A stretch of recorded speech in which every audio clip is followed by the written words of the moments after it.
Well, thank you. So tell me if you need me to use the microphone, otherwise I'll just use my natural voice. So last year and over the summer, we experienced the hottest year on record in Australia, the driest year on record, the worst fires on record, then Canberra got the worst hailstorm it's had on record, and we're about to get a biblical flood, I think, over the next few days. The Bureau is forecasting up to 250 mils of rain in the coast, and of course that is going to wash out denuded, fire-blackened hillsides and cut roads and make rivers full of ash and mud. And we've got coronaviruses too. We've got pestilence. We could read Revelations and it'd read something like this, I think. And we're at the early stages of climate change. It's going to get hugely worse before it gets better. So I'm not here to tell you about climate change. I just assume that everyone either accepts that or has their head buried in the sand somewhere. I'm going to tell you about what is being done in Australia and what can be done by people locally to undermine those who would flog fags to kids and flog coal to China and Australian power stations and the rest. I think they're equally reprehensible and both probably worse than flogging drugs. It's such a large issue to have reputable companies and people, allegedly reputable companies and people, continue to advocate the use of coal, oil and gas is absolutely beyond the pale. I don't know how they look their kids in the eye in the morning.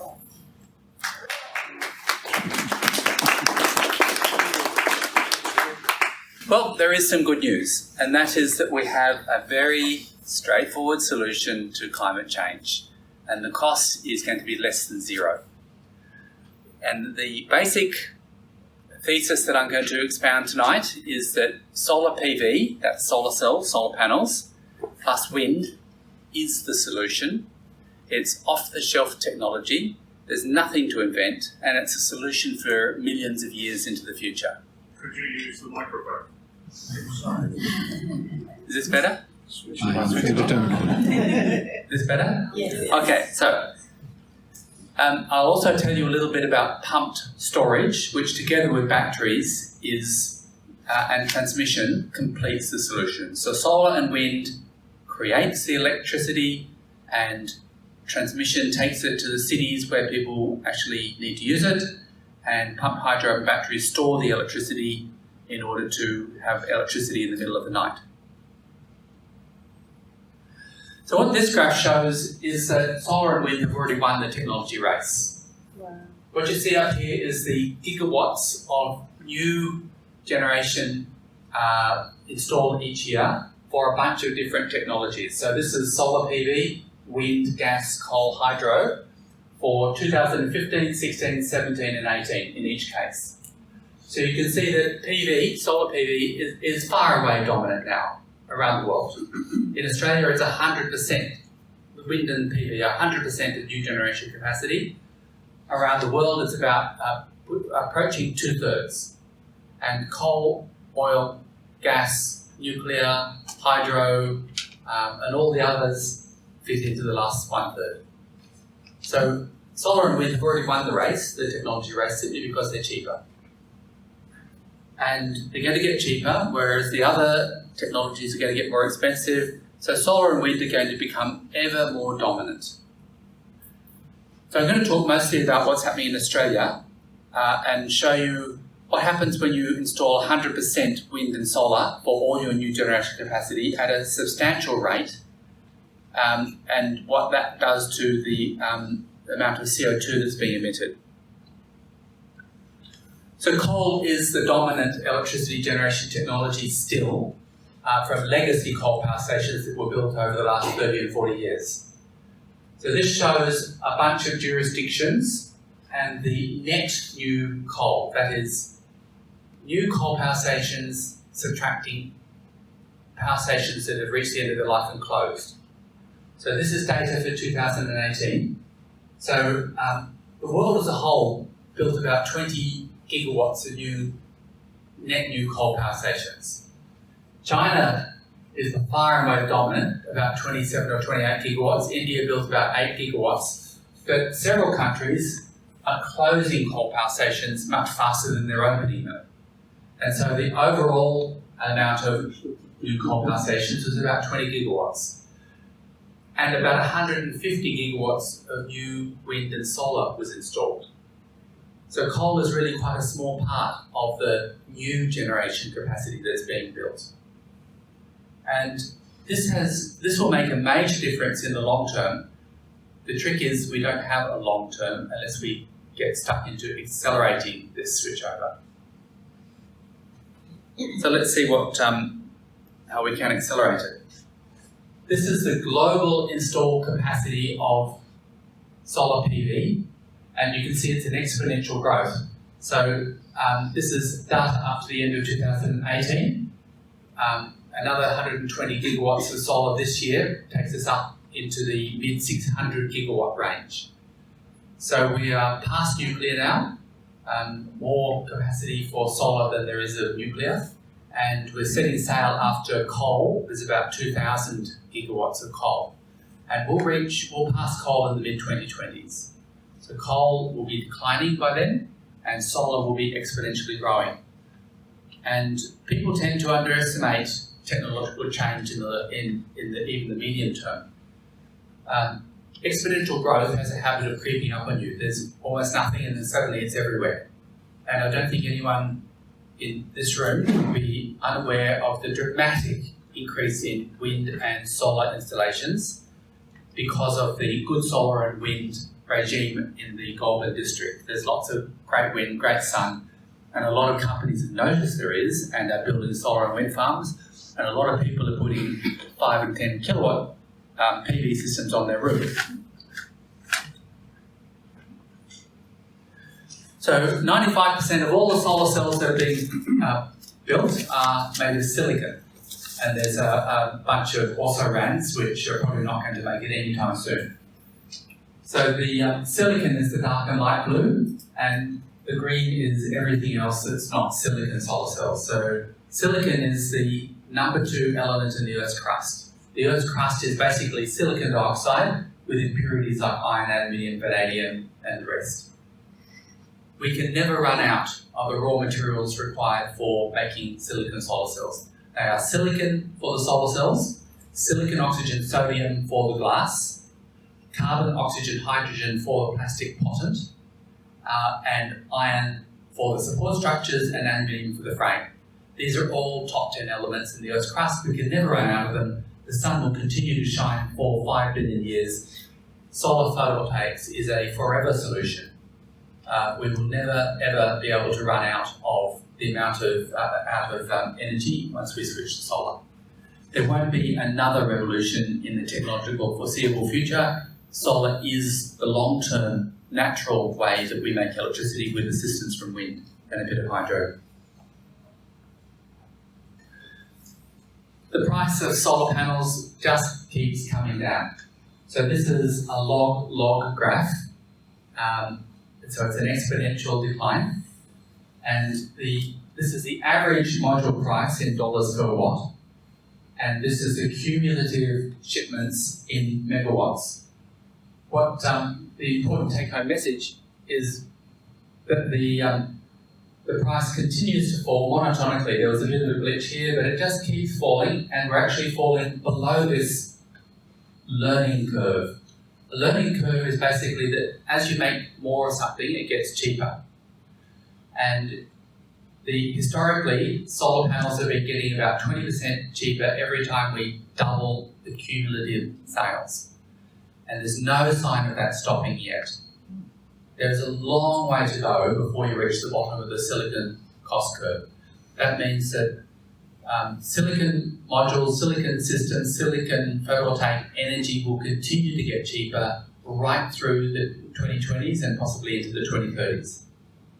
And it's already cheaper than new coal, gas, new oil, new nuclear, new anything, and will become dramatically cheaper over the next 10 years. We really have won the technological race, and the trick is to accelerate the deployment. So this is the efficiency of the silicon solar cell. Here, 17, 18, 19, up to 26%. The theoretical maximum efficiency is 29%, and by about 2030, we are going to be sitting probably about 25 or 26% efficiency for commercial modules. At the moment, a commercial solar module is only 18 to 19%. So we've got large improvements in efficiency in the works. It's going to come. And every time you increase the efficiency, then you reduce the amount of land, transport, support structures, electrics, and all the rest. So we're not only saving on solar panels, we're also saving on all the other things that you need to install those solar panels. So the whole world is moving to the PERC solar cell, which was co-invented by myself and Martin Green. So now that's about 60% of the world's solar market, with cumulative sales of about $55 billion so far, and that'll be rising into the hundreds of billions over the course of the 2020s. Currently, the PERC solar cell is mitigating about 1% of the world's greenhouse gas emissions by displacing coal, and that will rise to about 5% later in the 2020s and maybe into the 10, 15, 20% in the late 2020s, early 30s. So solar panels, the PERC solar panel is making a truly large global impact on emissions. So let's talk a bit about solar panels. Most people will know that you have a module which might have 40 or 60 cells in it. It's got an aluminium frame around the outside. The cell is made of silicon. It's electrically connected together, and you put lots and lots of panels together to create a solar farm of any size. So this is the Royala solar farm, about 20 megawatts just south of Canberra, and there's dozens and dozens of farms in the 20 to 200 megawatt range now in Australia, as well as millions of 5 or 10 kilowatt solar systems on building roofs. The other technology that's very important is wind turbines. This is the Capital Wind Farm that you can see from across Lake George as you drive down to Canberra. And it sits there and produces money for the farmer who's lucky enough to have good wind land and hosts the turbine, and also emissions-free electricity for 20 or 30 years.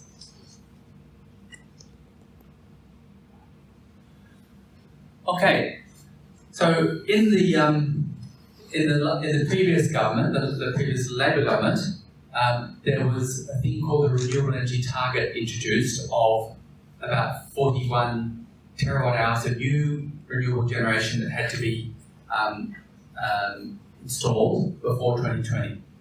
That was somewhat reduced by the other government, but the important point is that it did exist and is now being met, but it hugely allowed companies to learn how to make solar and wind farms at low cost in Australia. So we now have one of the most competitive industries in the world installing wind and solar turbines. We have people who really understand how to install this technology in large quantity. So we have electricians, earth movers, bankers, financiers, lawyers, project managers, machinery operators, thousands of people who are earning a living in the solar industry and know how to install low-cost solar and wind farms.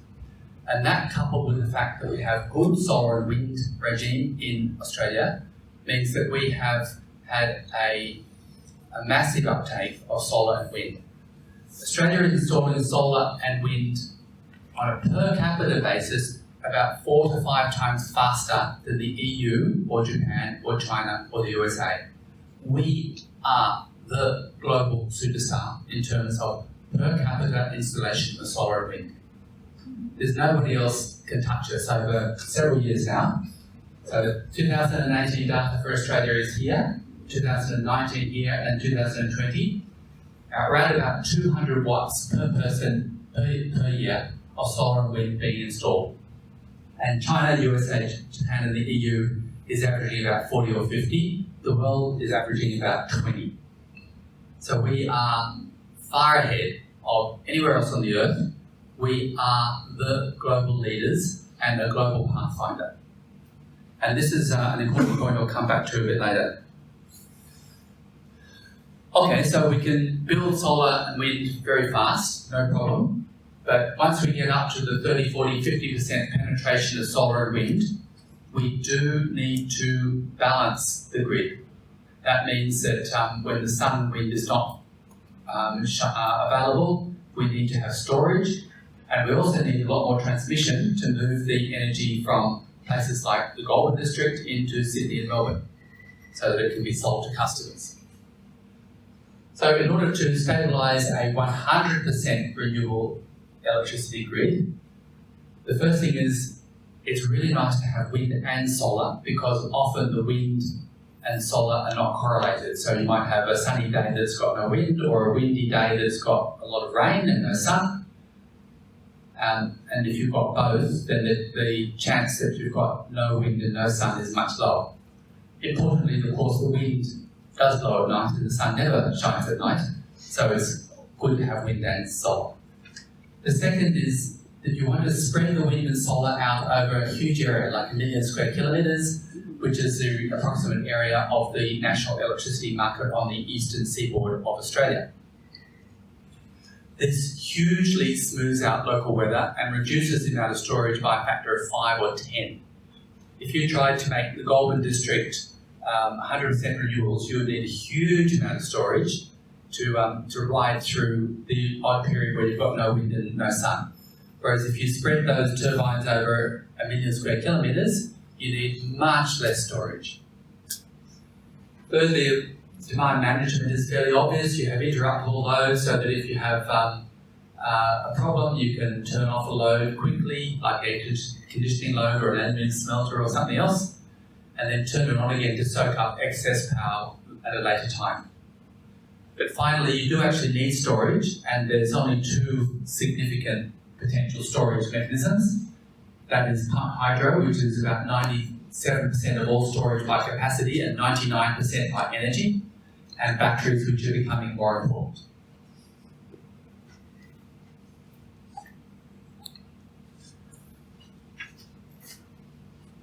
So solar PV price is probably going to fall below wind in the long term. At the moment, they're both coming in at about $50 per megawatt hour, 5 cents per kilowatt hour. Solar will probably bottom out at about 2.5 or 3 cents per kilowatt hour, wind maybe 3 or 4 cents. But because the sun never shines at night, you need more storage if you had a pure PV system. So again, I'm making the point that having wind and PV together is a very desirable thing, and Australia's lucky because we have a lot of sun and a lot of wind. So I talked about spreading the solar and wind farms over 1 million square kilometres. Well, how do you get the power from one end of the country to the other? Simple, high voltage DC. So a high voltage DC cable is simply an aluminium or copper conductor, which might be 5 or 10 centimetres in diameter, up on a tall pole, as you can see, and you can transfer gigawatts at 1.1 megavolts over, well, state of the art now is 3,000 kilometres with a 10% loss. So you can go from the top of Cape York to the bottom of Tasmania, or from, say, Adelaide to Perth, or from Townsville to Alice Springs, or anywhere you like, using a simple cable that looks quite like the typical high voltage AC cables that you see, and you can transfer amazing amounts of power. To put it in context, the current state of the art 12 gigawatts over 3,000 kilometres. 12 gigawatts is 1/3 of the peak demand in Australia, about half of the average demand in Australia. Going down one cable that's that big. You can transfer mind-boggling amounts of power in an off-the-shelf technology from one end of the country to the other with a 10% loss. So you can think about getting a map of Australia and simply drawing dotted lines from one place to another. So one obvious connection would be from the Townsville district down to the south, The reason for the Townsville district is that they've got a very different weather from the south. So when it's cloudy and gloomy and windless down south, there's every chance it'll be sunny and windy up north, and vice versa. They've got a monsoon season in the summer, and there's plenty of sunshine in the south in the summer. You could also connect the Perth system into the eastern grid. You could connect Perth up to the mineral district around the Pilbara. And you can go further. You can connect Australia to Indonesia or Singapore or wherever by undersea cable.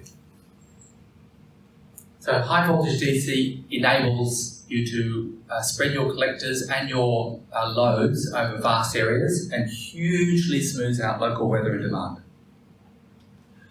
But in the end, you do need some storage, and pumped hydro is far and away the storage of choice at present. So pumped hydro is simple. You've got two reservoirs at different altitudes, maybe 300, 400, 500 metres height difference. They're close to each other.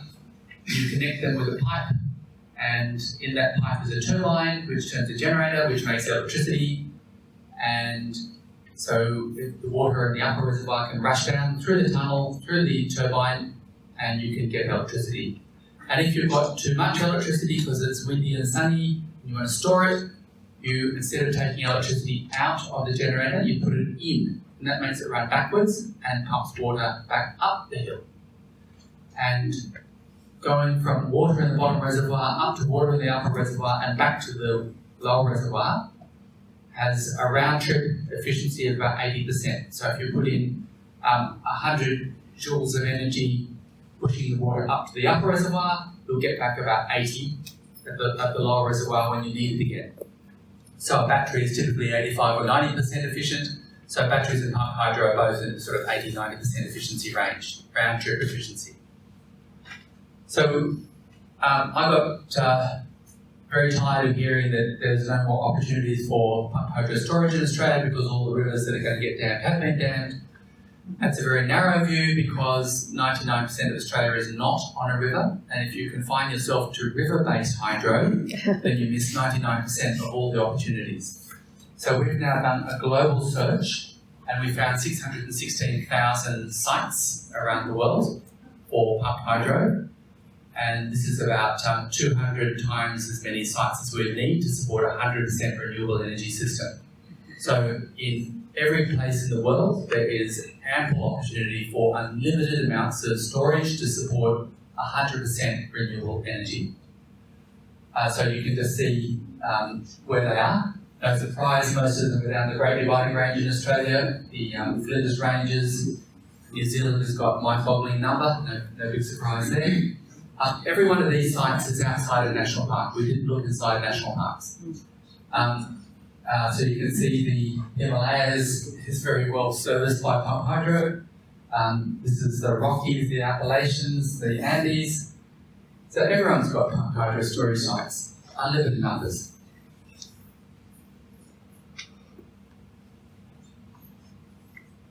So in Australia, we have about 3,000 good sites with 163 terawatt hours of storage, which is about 300 times more than we need to support 100% renewables.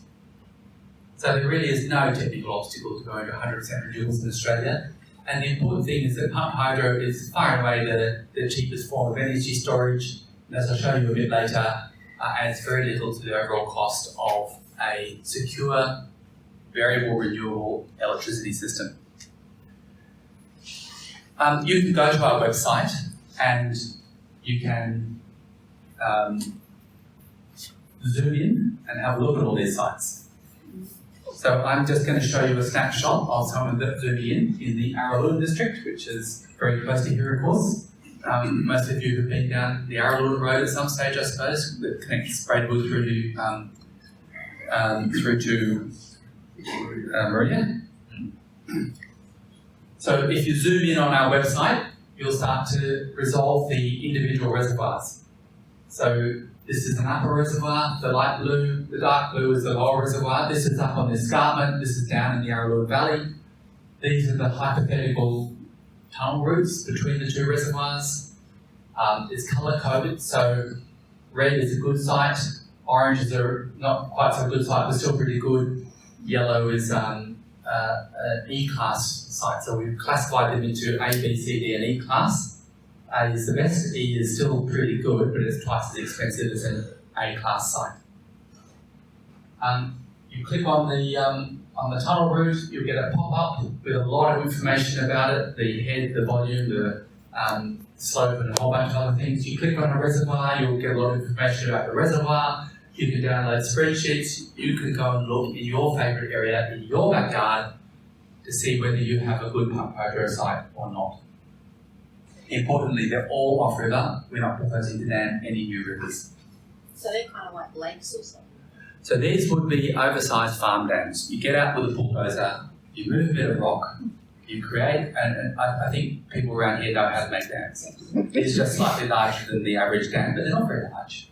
There are a few, maybe 1 or 2 square kilometres, and we tell you exactly where you need to build the dam. You can zoom in a bit closer, so you can actually see this is now the dam wall. This is the lower, you can see the upper and the tunnel route and the information pop up. And all of this is in spreadsheets and if you want to peruse all 616,000 sites. So every site in the world has got all of this information in it. All free for downloading, and I'll give you the URL at the end of the presentation. So what is the cost of balancing 100% renewables? So it's very straightforward to build enough wind and solar to get to 100% renewable electricity, but you also need some storage, you will need some extra transmission, and sometimes you'll need to spill some of that wind and solar electricity because it's not cost effective to build so much storage you can soak it all up. It's cheaper to let some of it get spilled when the reservoirs are full and it's windy and sunny. And we've done an hour-by-hour study of the Australian electricity system over a period of 10 years and looked to make sure that we put enough wind and solar and storage and transmission to ensure that we could meet the load every hour of over 10 years. And then we can add up the cost of all of the storage and transmission, and it turns out that we need to invest the cost about $12 a megawatt hour for the extra storage of pump hydro, about $7 a megawatt hour for the transmission, and $6 a megawatt hour for the spillage, total of about $25 per megawatt hour on top of the generation. The generation cost is about $50, so the total all-in cost is $75 per megawatt hour, or 7.5 cents per kilowatt hour at the wholesale level. Now you're probably all paying about 30 cents per kilowatt hour for your domestic electricity. The current wholesale price of electricity is above 7.5, it's around 8 or 9 cents a kilowatt hour. So when we move to 100% renewables, the price of wholesale electricity will be going down, not up. So it's cheaper to move to wholesale to 100% renewables than to stay where we are. It's cheaper to reduce greenhouse gas emissions by 1/3 than it is to stay where we are. So that calculation of $25 is the balancing cost at 100%. But what does it cost to balance before we get to 100%? So this graph shows the cost of balancing in dollars per megawatt hour. Obviously, if you've got no renewables, then the cost of balancing is zero. You don't need any storage or transmission. If you get to 100%, it's going to cost you $25. But if you get to 50% or 60%, it's still only $5. So most of the cost comes in the last, going from 80 to 90 to 100%. It's not surprising because at that stage you're turning off the last of the legacy coal and gas plant, and so you need a lot more storage and transmission. But to go to 2/3, 3/4, it costs you $5 or $10 a megawatt hour extra on top of the generation, and that's not a lot of money. So the take-home message is the cost of getting a fully stable baseload electricity system that will actually be more, not less stable, and cost less, not more, than the current system is low. Okay, so how can we make some really deep cuts in greenhouse gas emissions? This pie chart shows where our greenhouse gas emissions come from. So we've got electricity up at about a third of our emissions. We've got land transport at 13%, low temperature heat at 7%, high temperature heat at 11%, and so forth. An important point is that most of our emissions are due to oil, gas and coal. And only a relatively small amount is due to the land sector, that's land clearing, methane coming from cows, and other sources. So most of these emission sectors are actually quite easy to address. So 85% of our emissions are oil, gas and coal, 85%. If we are going to decarbonise, then stopping land clearing is obviously number one, because it's just so easy. But very closely behind it is drive oil, gas and coal out of our economy. And PV and wind are by far the most credible ways of doing that.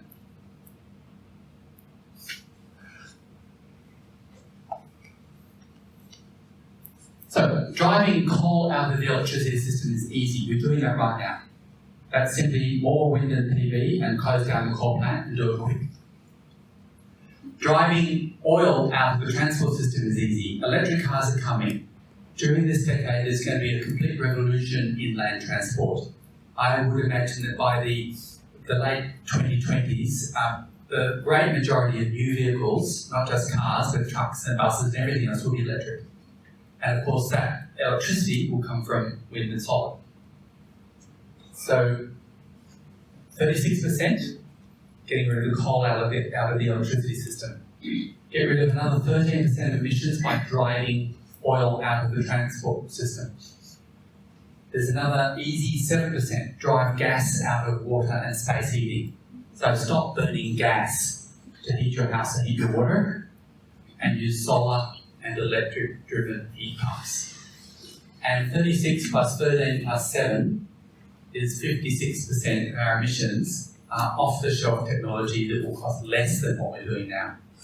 So get rid of more than half of our emissions at less than zero cost. The next one is to drive gas out of high-temperature industrial heating. This is a bit more difficult because we can't use a heat pump, which a heat pump means that one unit of electricity moves 3 or 4 or 5 units of heat. But high temperature heating is beyond that. However, the cost of PV and wind is knocking on the door now of gas. PV and wind is coming in at about $10 to $12 per gigajoule now, and that's just over the wholesale price of gas in Australia. So it's only a matter of a few years before wind and solar start to kill high temperature gas as well, just on a straight gigajoule for gigajoule basis. And then there's a couple of harder sectors, industrial processes like making ammonia fertilizer and the like, and these will have to deal with in the 2030s with a lot more technological development. But we can make a large amount of progress in the short term. What sort of time frame would you see in that transition from coal, oil and gas to be able to effectively bring in solar and wind and the storage elements so that we don't get that, say if oil, coal and gas die quickly, if we get rid of them quickly, and the others aren't ready to come online to be able to meet the power demands? We can build solar and wind fast enough to get coal out of here, oil out of here, and gas out of there by I guess that's the politician's by side. 2030, if not before. It is not a problem. We have to, in order to do the whole job for these three sectors, that's 56% of our emissions, by 2030, we need to double the current rate of deployment of wind and solar. We trebled it from 3 years ago. So in 3 years we trebled it, we just need to double it again, and we get rid of half our emissions in the next 10 years. It's easy. The technology is available from mass production off the shelf. It's just a matter of doing it. And basically it's just a matter of putting enough transmission to do it. Transmission's easy too, but that's controlled by the federal government, which is on sit-down strike essentially.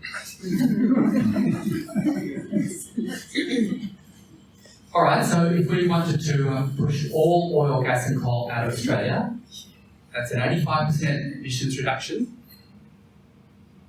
We need about 70 gigawatts of wind, 70 gigawatts of ground-mounted PV farms, and 70 gigawatts of roof-mounted PV. And if we wanted to do the whole job at the current rate of deployment of wind and PV, in other words, we just keep doing exactly what we're doing now, then it happens in 2058. If we want to get this 85% reduction faster and we double the rate to 10 gigawatts of new wind and PV each year, then we get it done in 2038. So in other words, we can decarbonise our entire energy system, get rid of 85% of our emissions in 18 years just by doubling. And if we treble, then it's done by 2030. It's not very hard. It really is not very hard. Now, why is it that Australia is the global leader? The reason is that we've got great wind and sun. We are essentially the only large industrial country in the Sunbelt. That's plus or minus 35 degrees of latitude. So you can see that Australia and all of Africa sits basically within the low latitudes, plus or minus 35 degrees. And the noisy countries that have been responsible and are responsible for most of the emissions are much higher latitudes. So the United States, all of Europe lies north of the Sun Belt, and Northeast Asia, China, Japan, Korea. But almost the entire southern hemisphere population is in the Sun Belt. So Australia is installing wind and solar at a vast rate because we are an industrialised country with good governance, relatively, and a stable financial system with great wind and sun.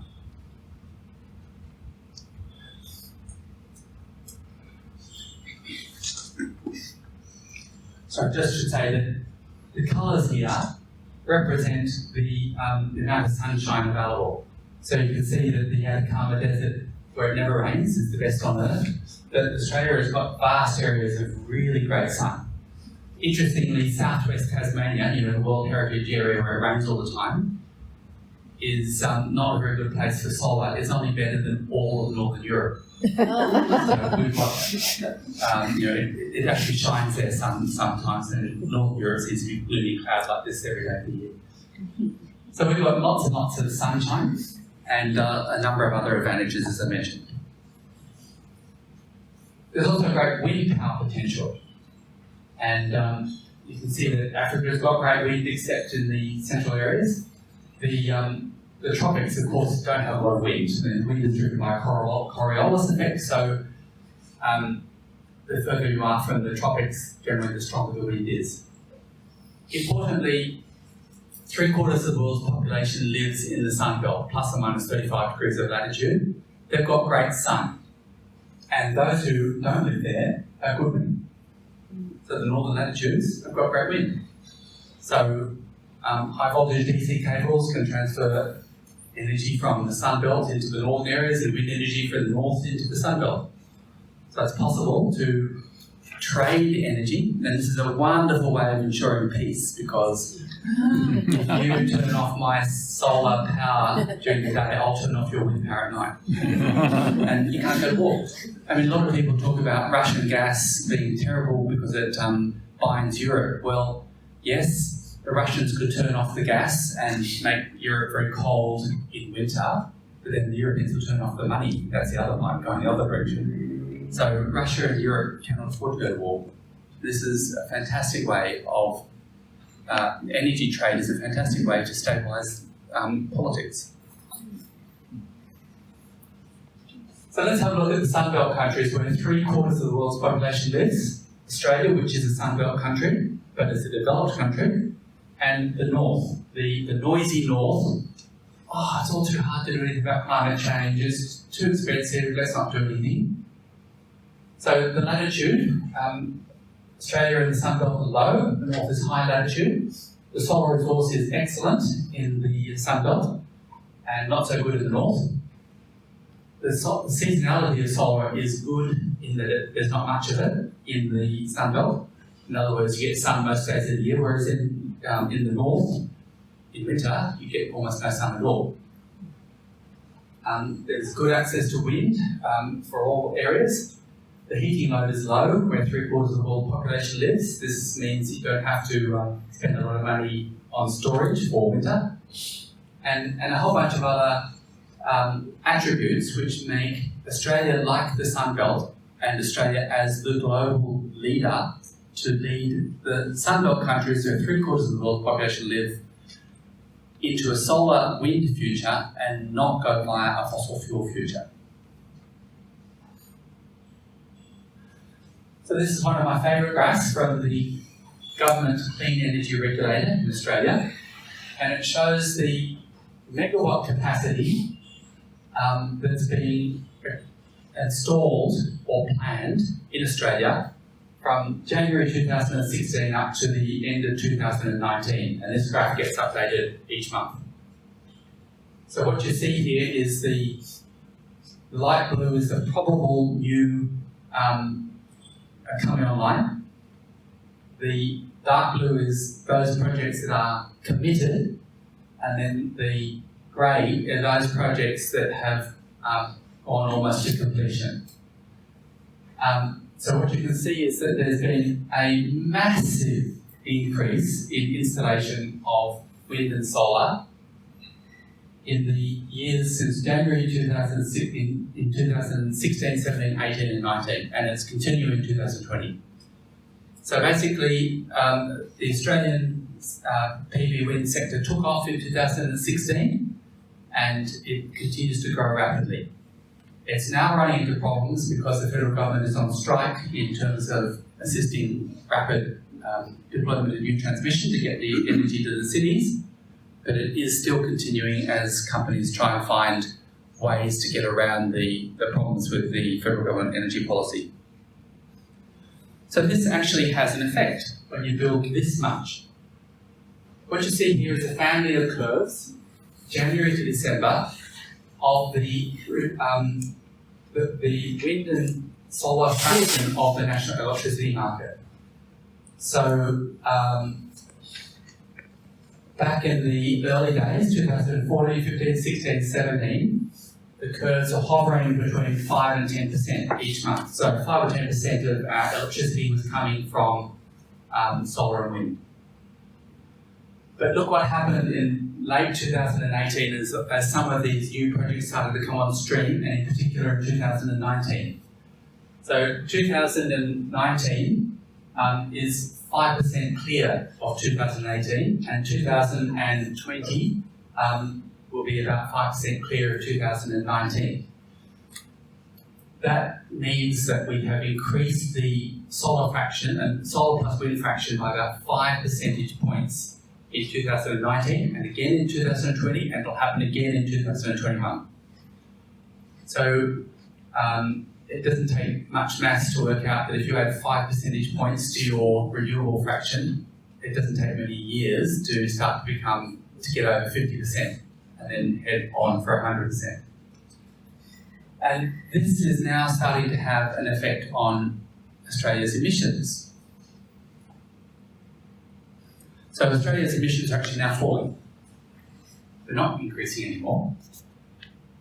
Everything is increasing except that solar and wind are dragging emissions down faster than everything else put together because they're driving coal out of the system. And emissions are falling quite slowly because we're only putting in 5 gigawatts a year. If we double that to 10 gigawatts a year, then emissions will fall very fast. And here is the rub. Why should we be satisfied with 5 gigawatts of new wind and solar per year when we can do 10? And the only thing stopping us getting to 10 is transmission into the cities. And the number one requirement of government, forget about carbon price, forget about anything else, it's more transmission. And then the private sector will do its magic and put in the wind and solar to saturate that transmission. So every time a new transmission cable is constructed, 5 minutes after the last nut and bolt are installed, the wind farms are also completed to jam solar and wind electricity down that transmission system. We are constrained by lack of transmission from solar wind farm sites into cities.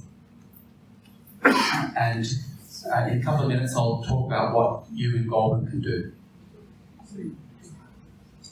So this is a graph of annual emissions. This is the emissions up the side, this is the years on the bottom. So the yellow is what has happened, and the red is what will happen with status quo. If we keep building 5 gigawatts a year, then you see that we will meet the Paris targets without any accounting fiddles in 2020. And if we want to smash the Paris target in, say, 2026, then we just got to double, which means more transmission. So we can reduce our emissions at whatever rate we like and at zero negative or negative net costs. So let's talk about the special place of Goulburn, Angus Taylor's electorate. I don't know what Angus Taylor has got against wind farms, but as I understand it, the Boca Rock wind farm, which is down south, is just behind his farm. And I think it's a fantastic road to go from Limitable across to Jindabyne. You go up over a ridge through the Boca Rock wind farm. These enormous machines are just magnificent, I think. But obviously infrasound got to his brain or something like that, I'm not sure. But it's very, very unfortunate that Angus Taylor has not celebrated the fact that his electorate is one of the most prospective electorates for wind and solar and pumped hydro in the world, not just in Australia. So this is a map of solar potential. So the redder, the better. So this is Goulburn, and you can see that this whole district is pretty good. It's obviously much better if you go inland, but much better means 20% better. It's not hugely better. And of course, if you go far inland, you've got to pay a lot more for transmission and other problems.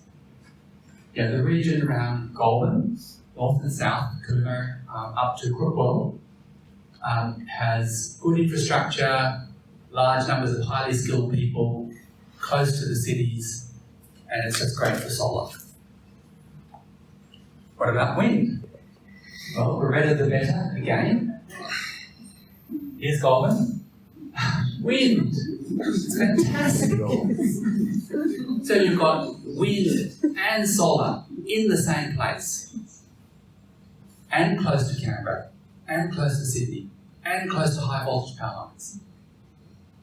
And this is an electorate that's just made to be a renewable energy zone. Pump hydro.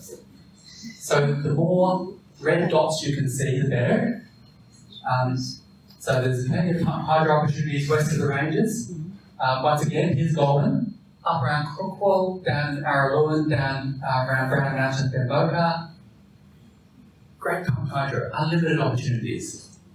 Now there's probably, just on that map there, maybe 20 times as much pump hydro storage is required to support 100% renewables for the whole country. So we've got, in the one electorate, great solar, great wind, great pump hydro, great proximity to large markets. And a local member who doesn't like it. That's right. What's not to like about this? So my recommendation is that if you go and see Angus Taylor, ask him what is it about solar and wind that he hates? The technology is easy. I think the politics is just I don't understand. So, in conclusion, Wind and solar offer by far the best chance to avoid dangerous climate change because we can install it so fast and push out 85% of emissions by pushing oil, gas and coal out of our economy. Deep renewable electrification can hugely reduce emissions, and that means land transport goes to electricity through electric vehicles, heating goes to electricity as well, push gas out. The Sunbelt countries, and Australia is one of them, but where most of the developing countries are, most of the world's population are, 3/4 of the world's population, don't have to go through a fossil fuel era, they can go straight to solar and wind. And Australia is the world leader, but our politics is mad. So this is our URL. If you go there, you'll quickly find the links to the Global Pump Hydro, or if you can get that QR code, you can go there directly, or you can, I'll just leave that on the screen. Okay, so thank you, and I'll be happy to answer your questions.